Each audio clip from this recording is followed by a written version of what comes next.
Hello, welcome to the Taiwan New Southbound Digital Trade Talent Cultivation 2022.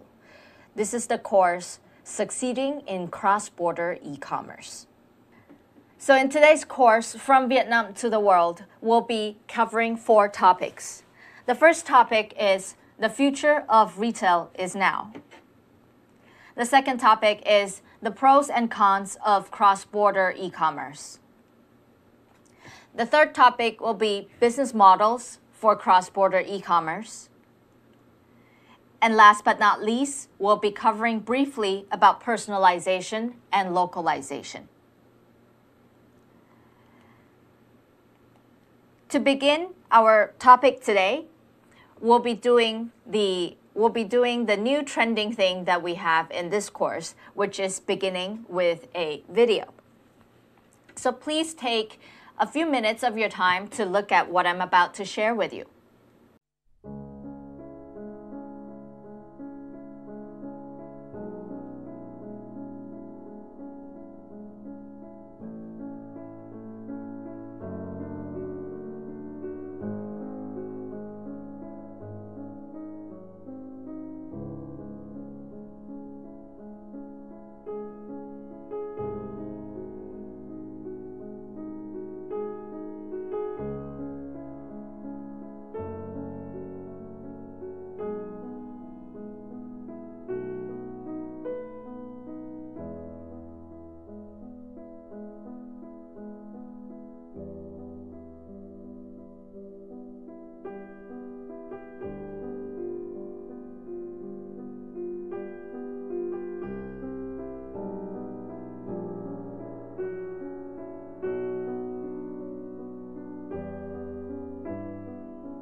Now, what did we just watch in this video?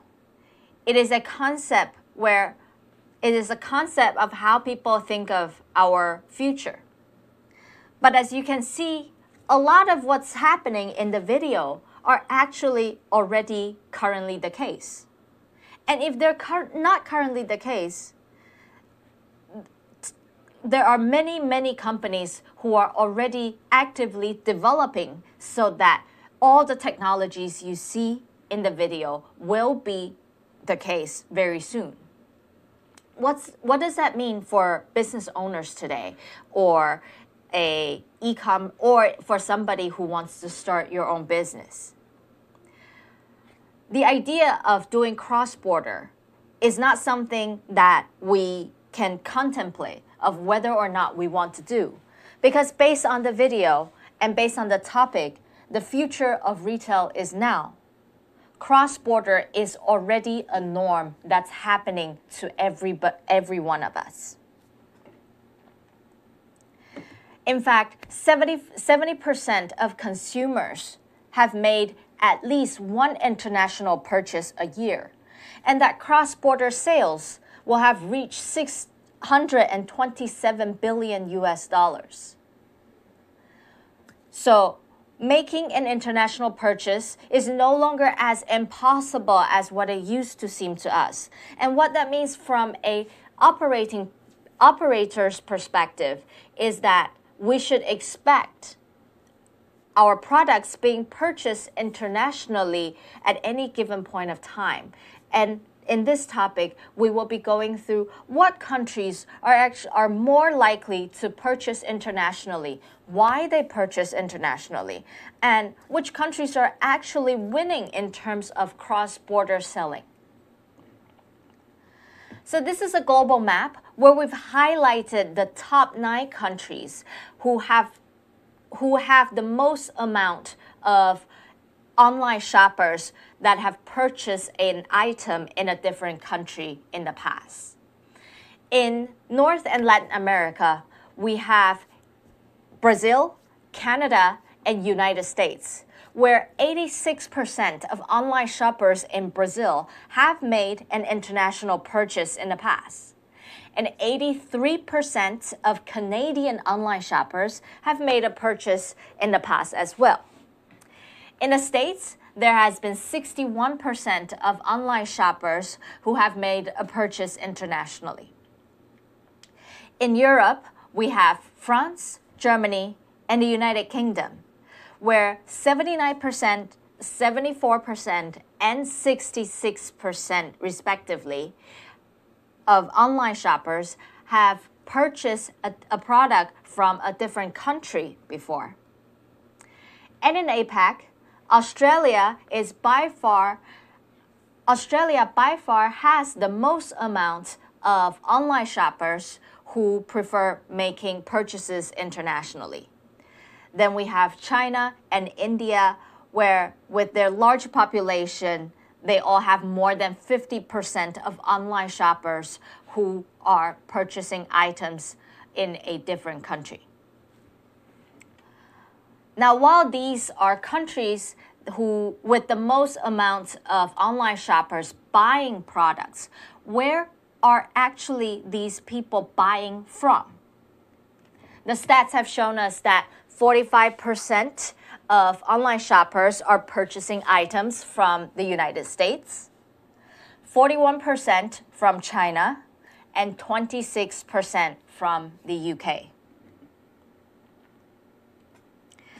What we're looking at in this chart is the growth of B2C e-commerce and B2C cross-border e-commerce.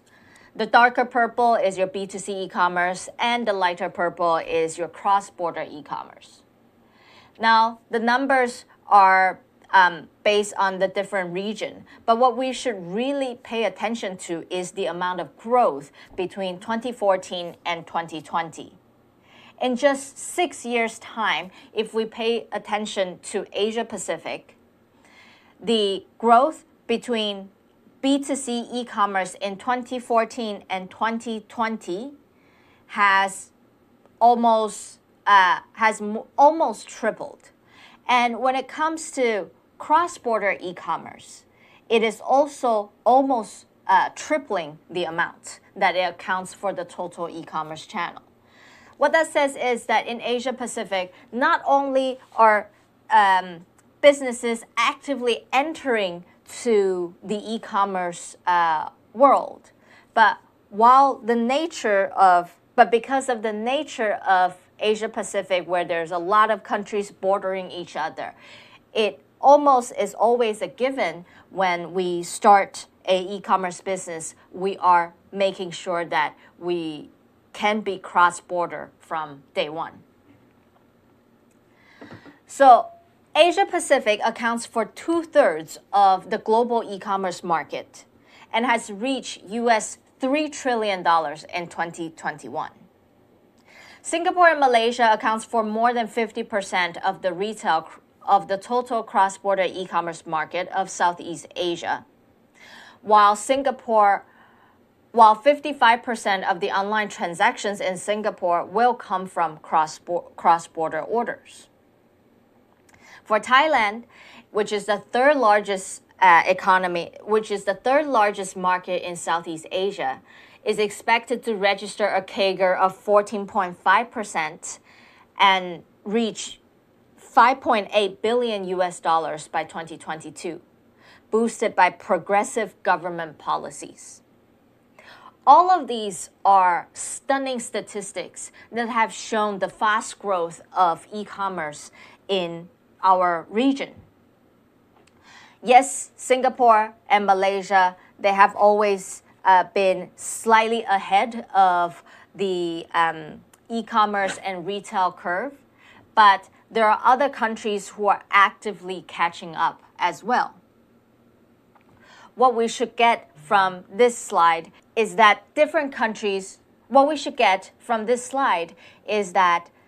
overall in this region, we're seeing a lot of traction in the e-commerce market, and everybody who would like to ride the wave of e-commerce growth should not be waiting around any longer. So what does that mean for Vietnam? Cross-border e-commerce has become the foremost active part of Vietnam's foreign trade since 2015.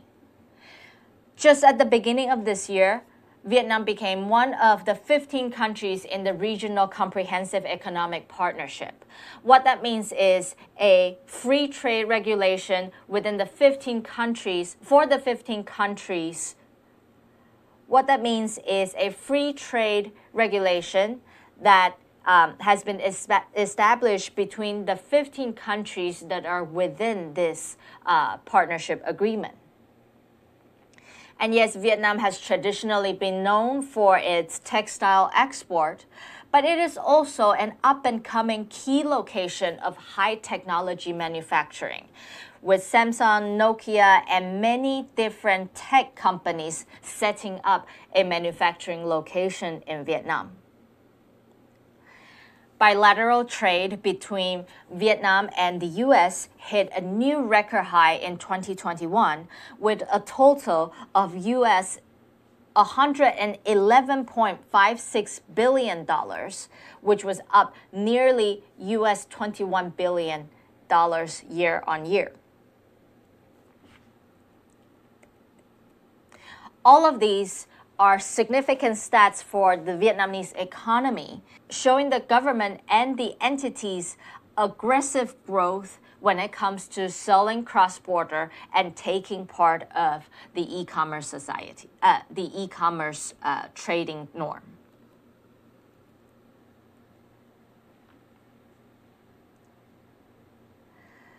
So since we have touched upon the topic of Vietnam's biggest exports, I would like to show a chart of cross-border shopping categories versus Vietnamese exports so we can see how they align. The most popular category when it comes to cross-border shopping is sitting at the top is clothing, which actually accounts for 58% of cross-border shoppers purchasing. Then we have shoes at 32%, fashion accessories at 31%, consumer electronics at 30%, and personal care products, which are your FMCG, shampoo, conditioner, etc., are at 26%. Now, how do those categories relate to the biggest export categories in Vietnam?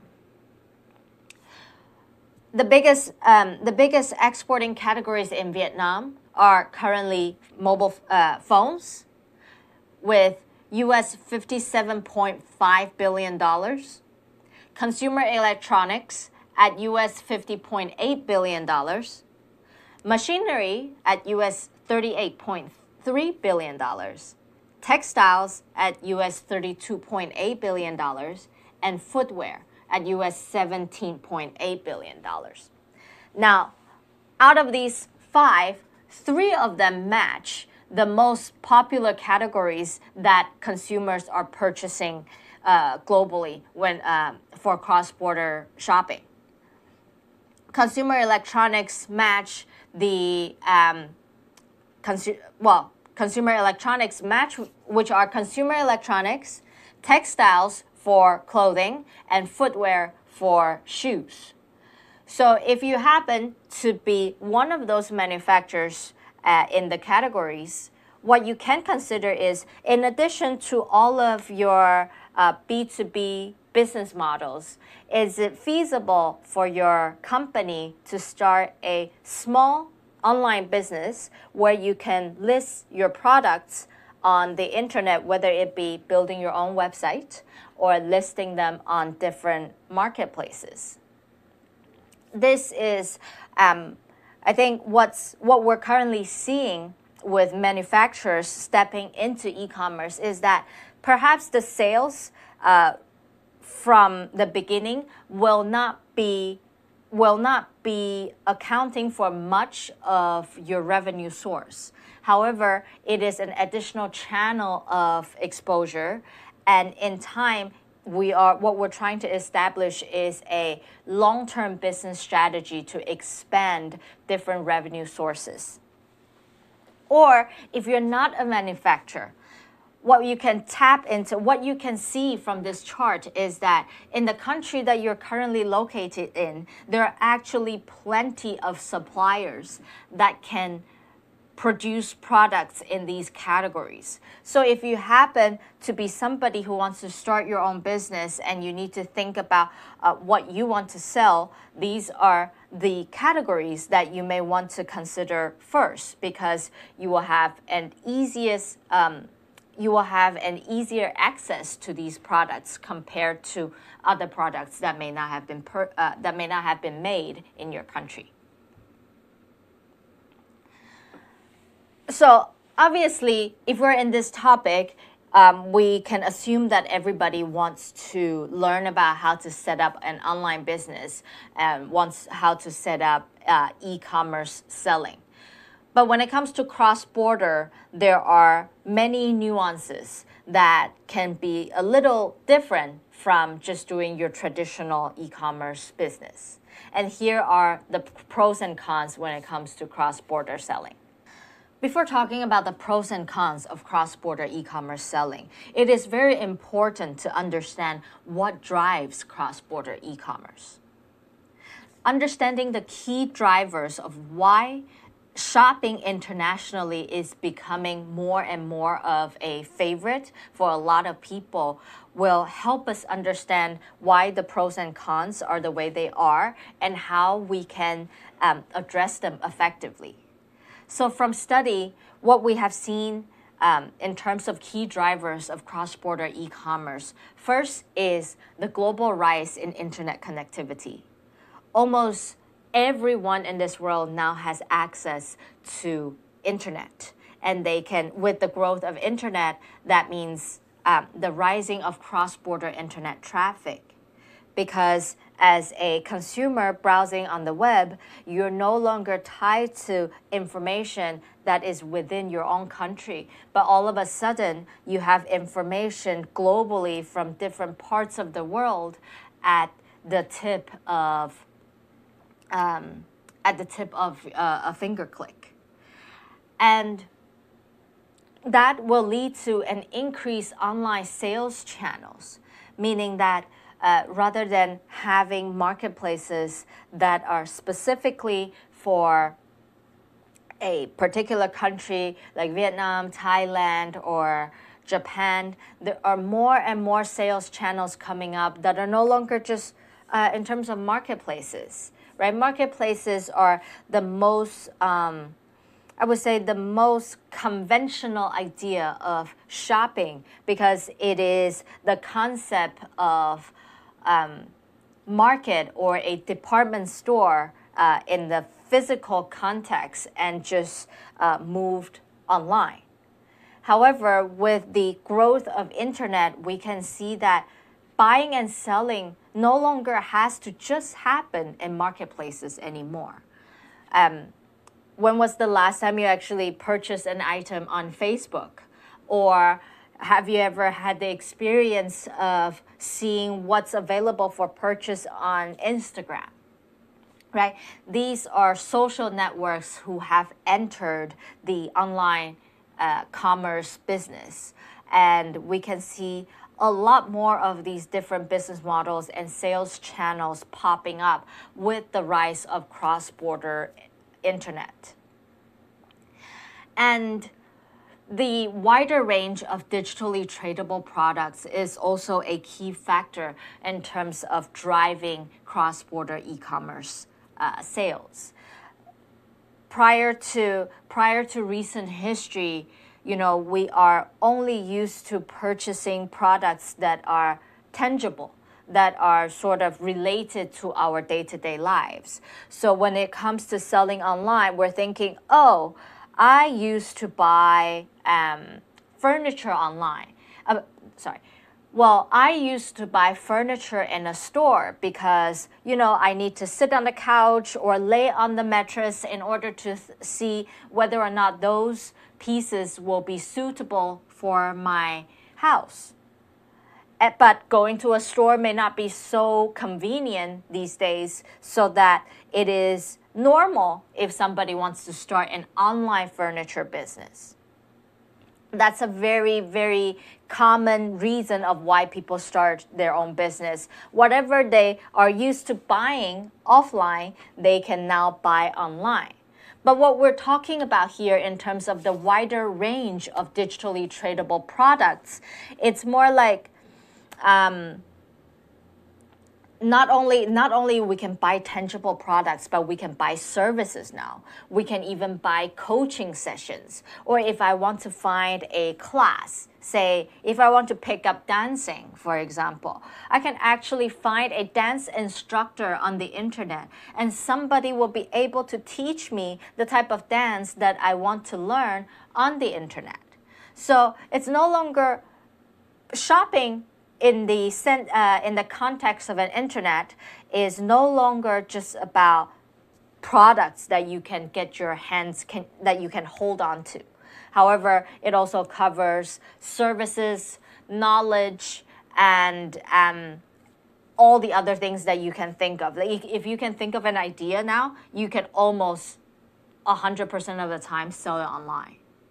And that a lot of times is due to the great technological advancements that we have made in the past.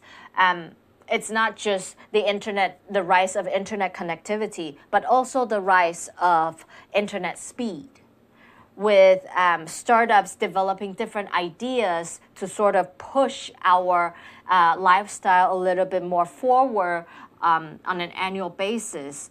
We are, as consumers, we're now more accustomed to new things happening to us. And hence, the concept of cross-border e-commerce, or buying something from a different website, or from a website where the language we actually do not understand, or from a currency that we're unfamiliar with, all of those seem to be not as big of a problem these days.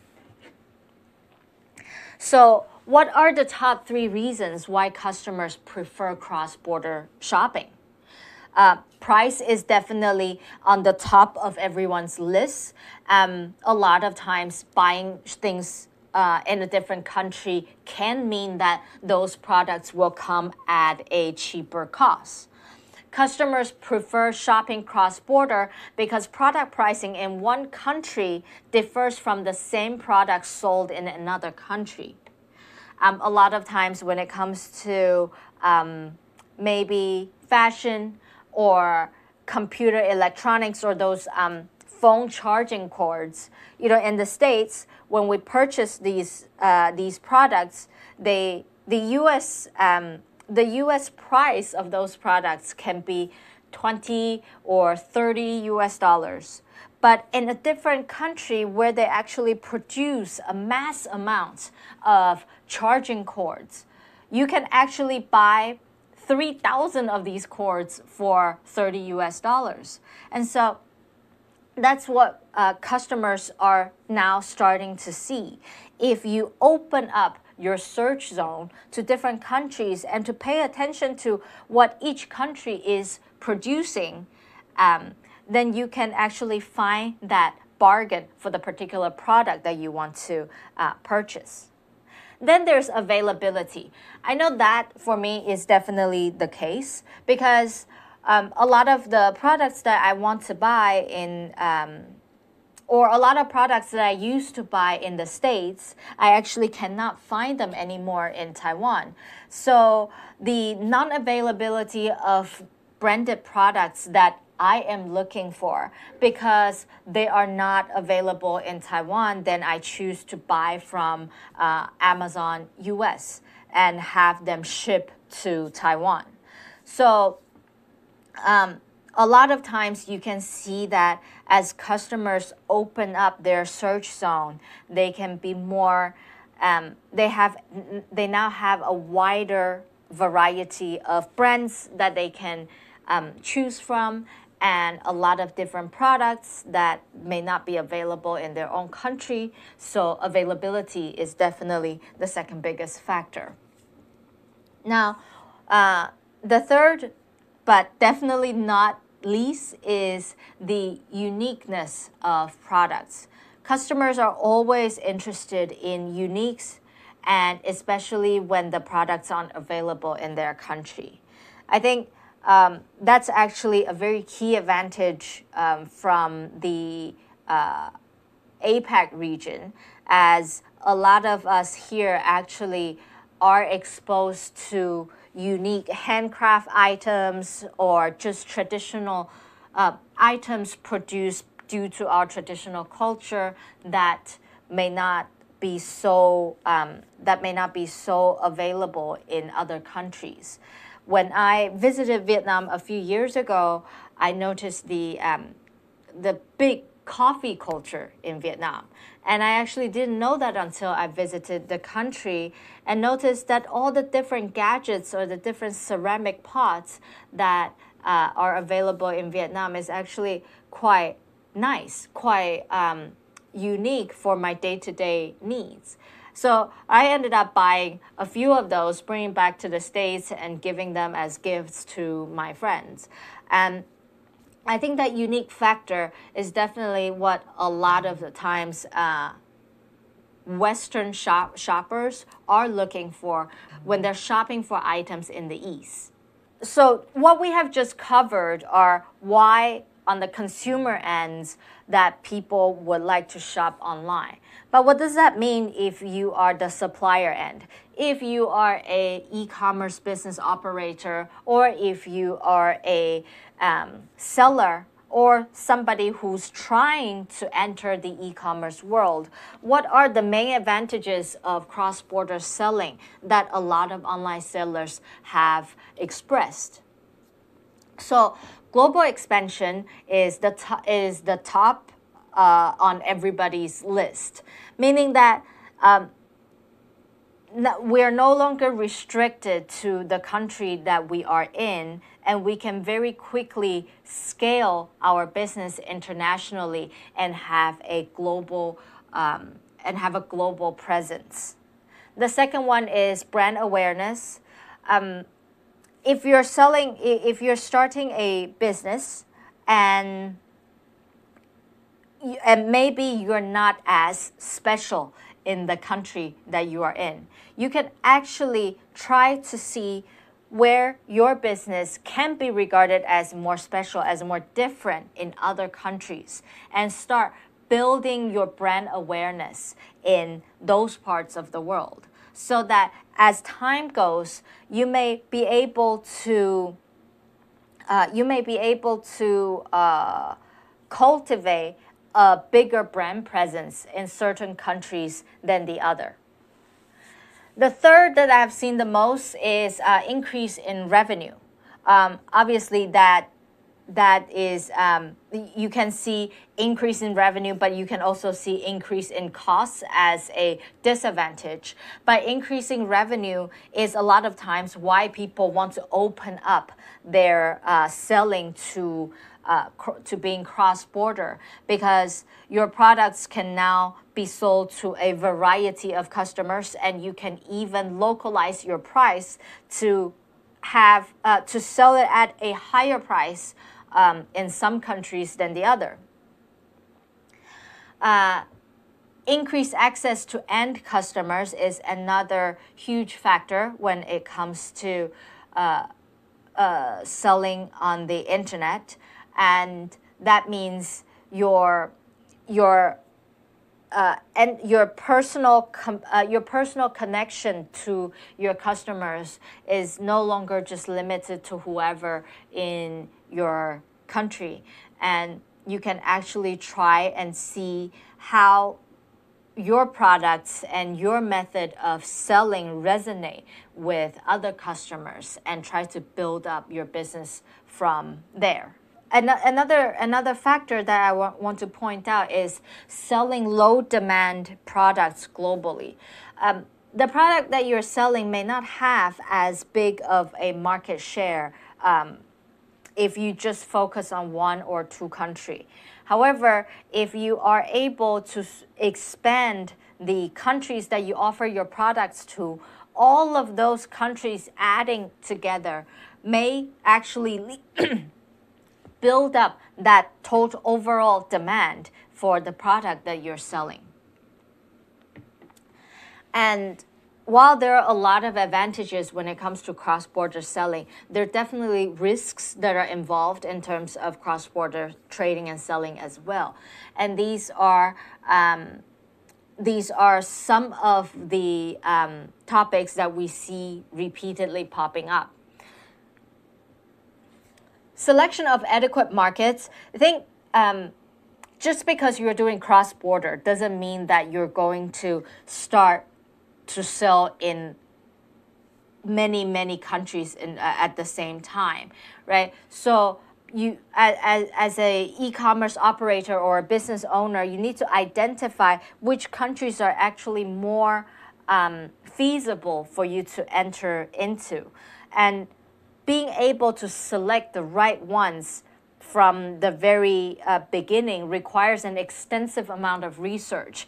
And if you fail to do that type of research effectively, it may lead you to expanding too quickly or expanding to markets that you cannot succeed in.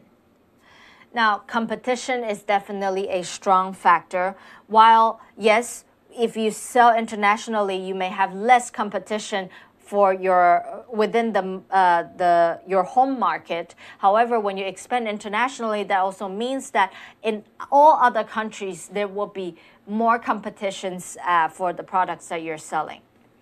Logistics, product pricing, taxes and regulations, payment methods, handling returns, all of those are technicalities that if you're doing cross-border selling, you will definitely have to figure out how you will get your products to the people, and what happens when people want to return a purchase that they've made, and you're dealing with different currencies and taxes and payment methods. Some prefer to pay in cash, some prefer to pay with credit cards, some are now doing all other types of online payments that do not involve credit cards or cash. These things can be very difficult to all account for if you're just a business owner sort of transitioning from your conventional brick and mortar physical business to online selling. Lastly will be scalability.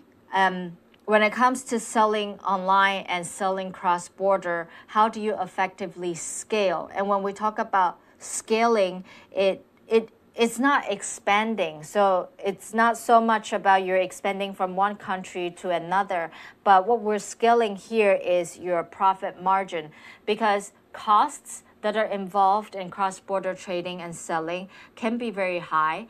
And at the beginning, you can see a relatively lower margin for your business. So in time, how do you scale that profit margin is a topic that all cross-border e-commerce business owners should think about.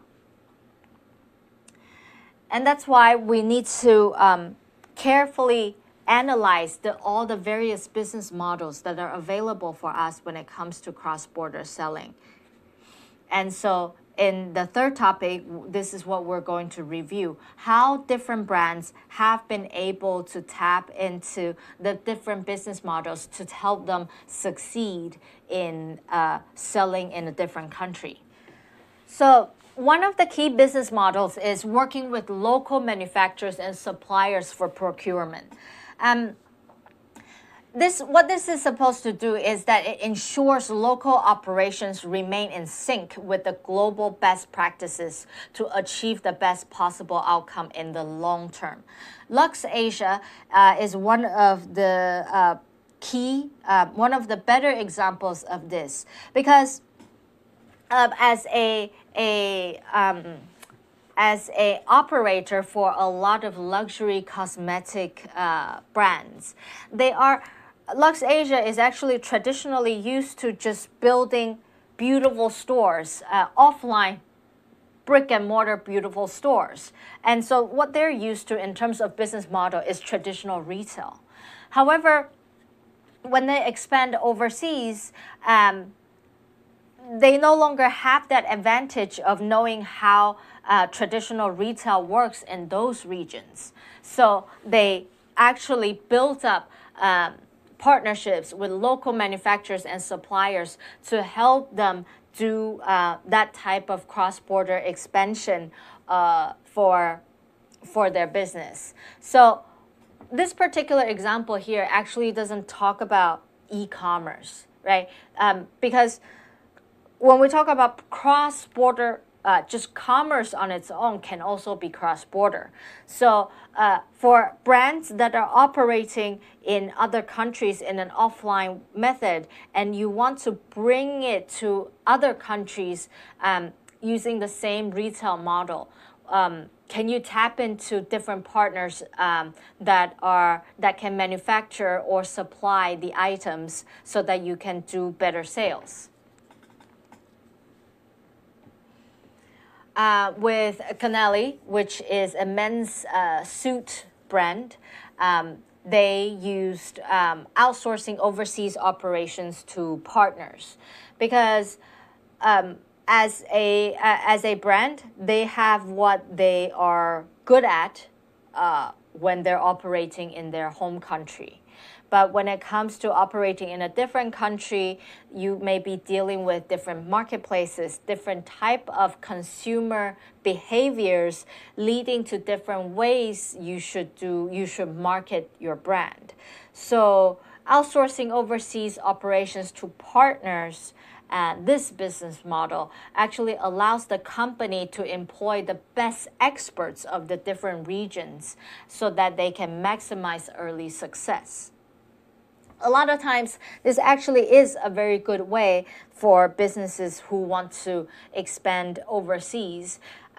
When the culture is so fundamentally different and the differences are way bigger than you can understand, it will be feasible to find local partners who can take care of those differences for you.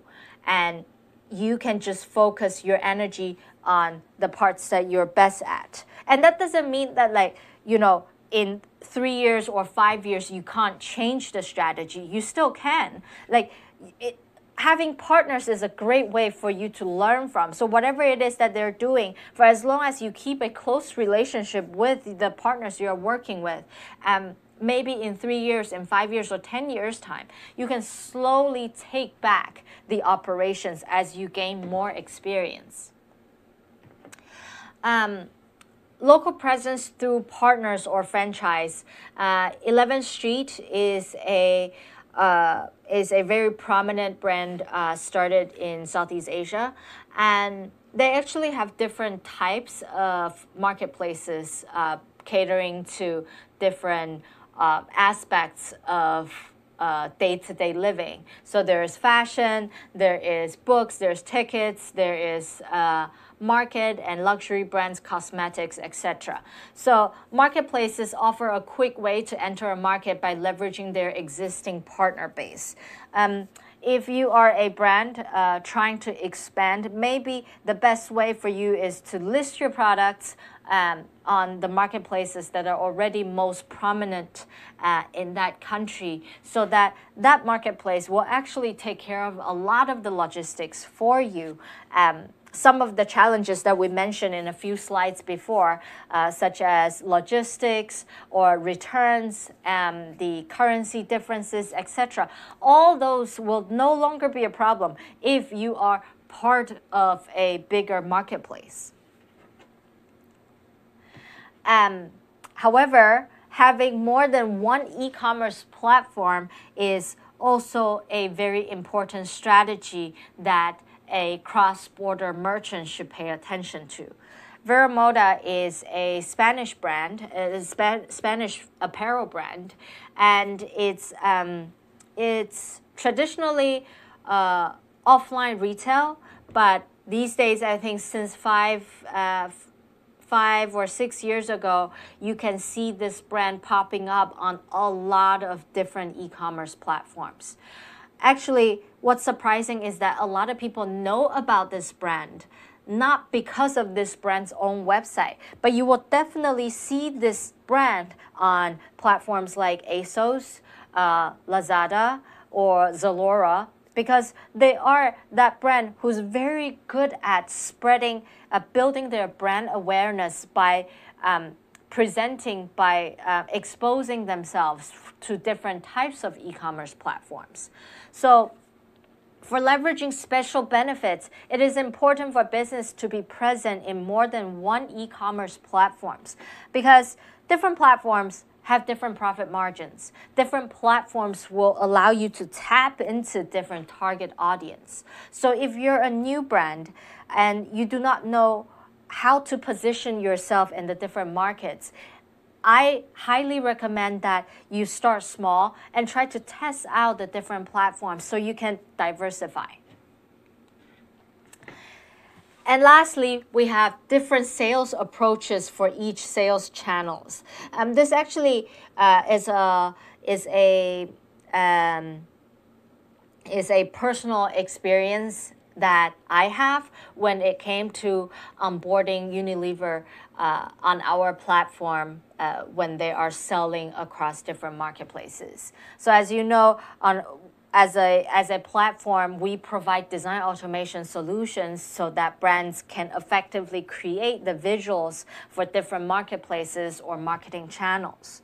And what I have learned from Unilever is that they actually the promotions and the product bundles they have in one marketplace are actually entirely different in another marketplace.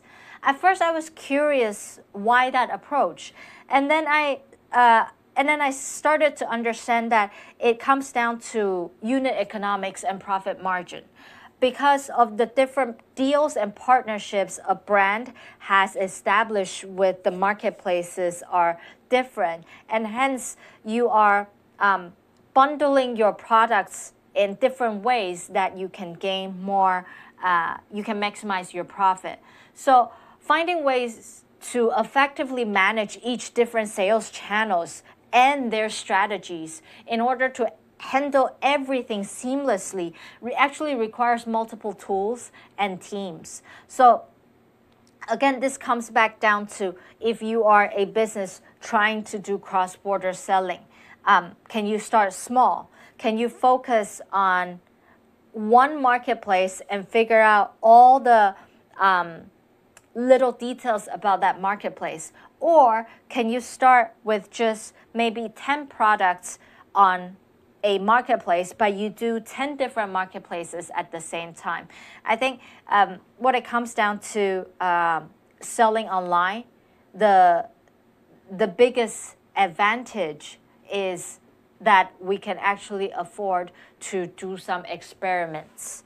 And what the biggest disadvantage that I see is people who approach e-commerce with a traditional mindset where they're not actively experimenting and tweaking their strategy.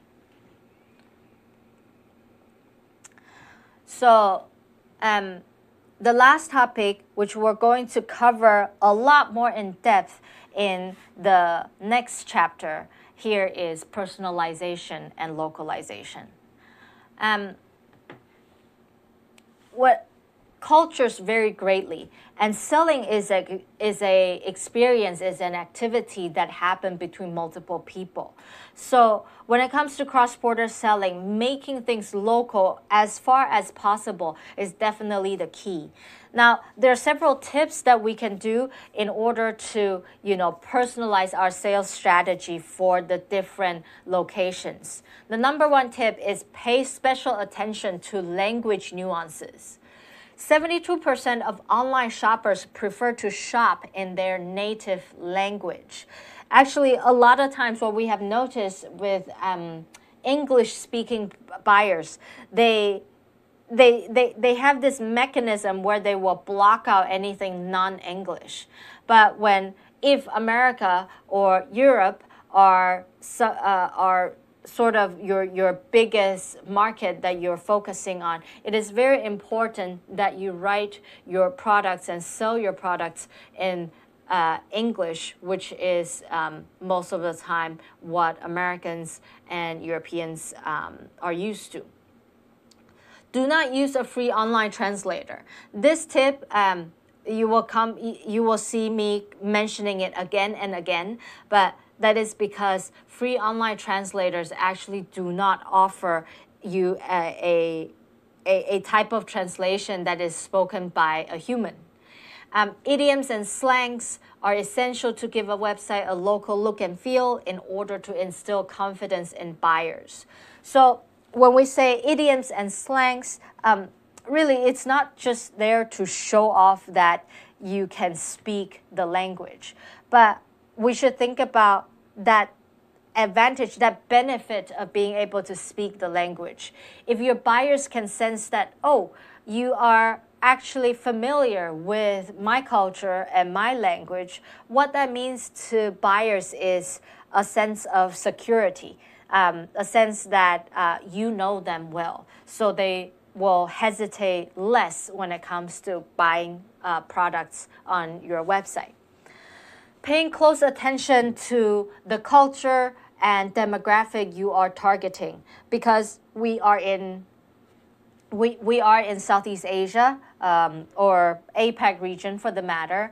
There are different countries, different traditions, and everybody have the details that they respect to. So paying attention to those and paying attention to what may seem offensive is definitely the key when it comes to personalizing and localizing your sales strategy. The second tip is offer local currencies. When it comes to shopping on the internet, actually, or just shopping offline, consumers are always thinking and budgeting, comparing prices in their own local currency. For my experience, for example, when I go to the States or when I'm looking at a product, I noticed that when my parents are shopping, they're immediately multiplying a US dollar by 30 in order to figure out how much these products are costing in Taiwanese dollars.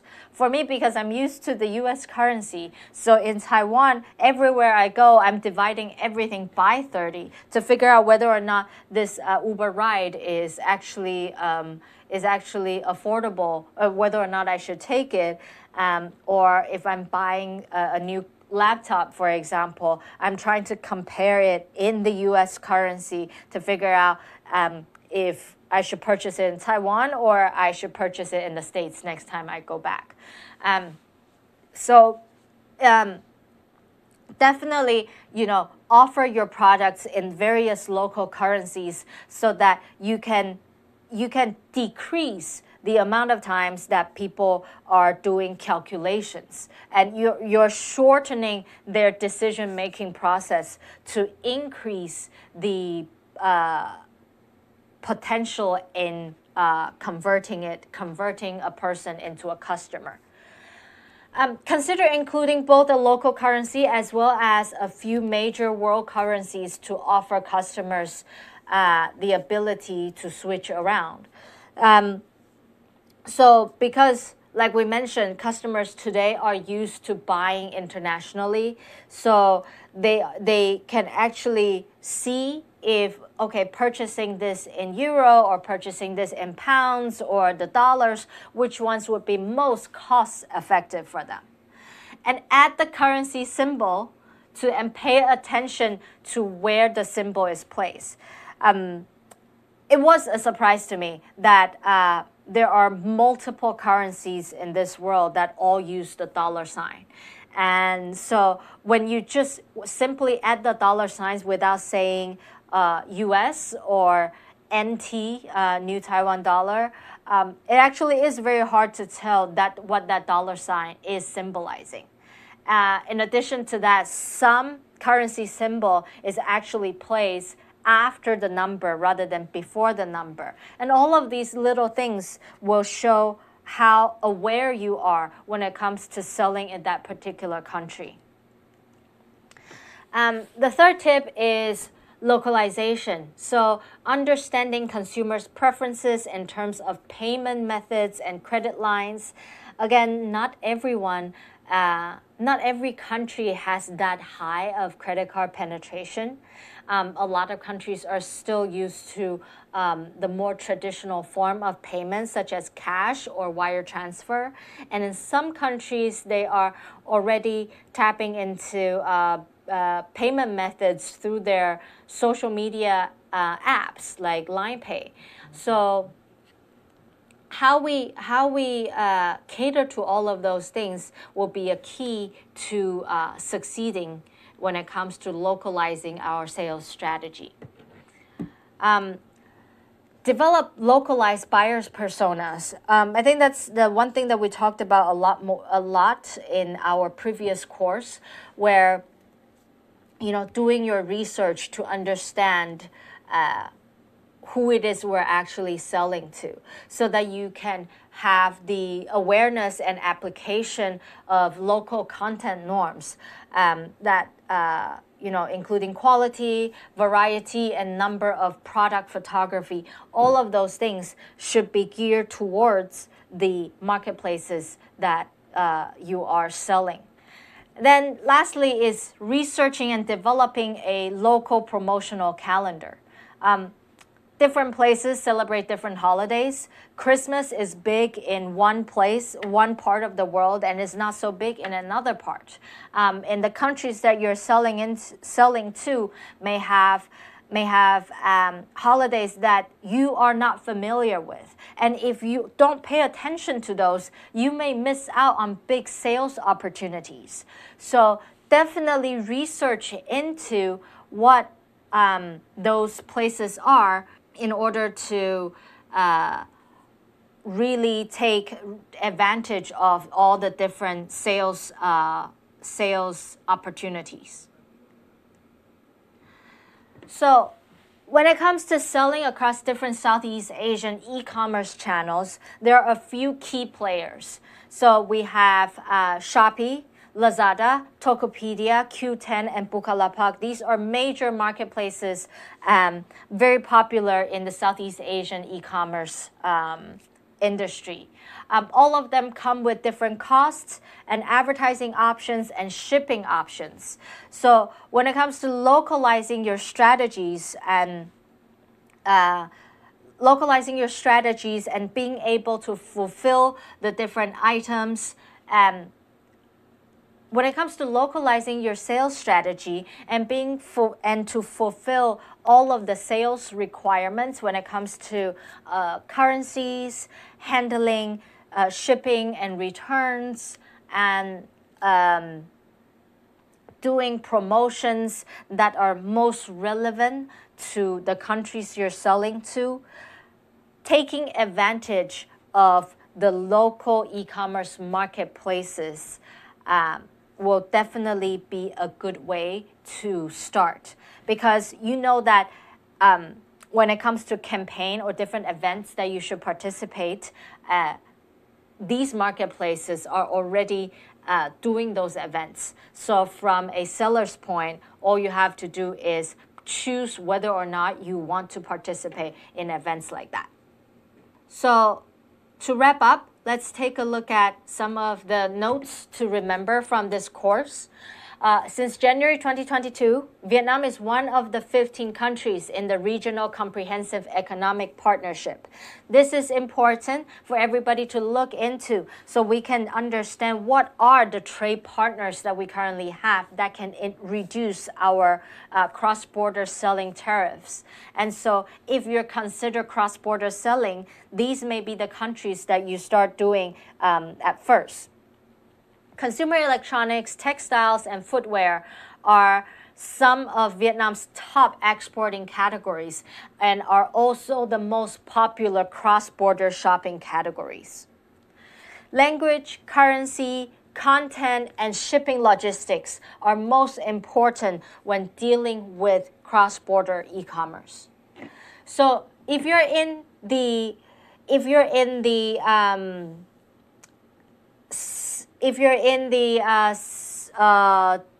currently trying to figure out whether or not cross-border e-commerce is for you, I would recommend thinking about the following 3 questions. Do you have a clear and unique value proposition for the different countries you want to sell in? And this question can require a lot of research. A lot of research that we previously mentioned in the last hour, you can actually apply it to the different countries that you think can be feasible for you. Again, the research shouldn't just be that like, oh, I don't see a lot of those products in that country, and hence, yes, I'm definitely capable of expanding to that country. Everything goes a lot deeper than that. You don't see a lot of products being sold in that country can also mean that that country does not have the demand for the product you're selling. So which leads me to my second question for everybody to think about is there a demand in that overseas market? If there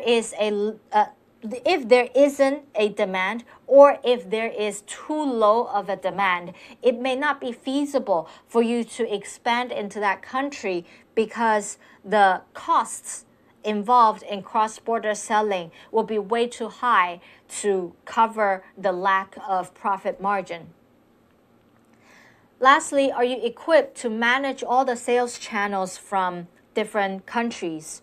That is actually one of the most important topics that you should consider after knowing that you are going to expand to other countries, because it can require a whole team for each of the different countries, and in that team there will still be multiple small departments to manage the different sales channels. Again, when it comes to expanding into a different country, it's like building a whole new company all over again. So logistics, operations, pricing, marketing, all of those things will have to be built for that particular country. So that's it for today. And in the next class, we will cover ingredients to start an online shop, the importance of your visual language, and how to build localized marketing calendars that we actually briefly talked about in today's course. So that's it for today. Thank you for tuning in.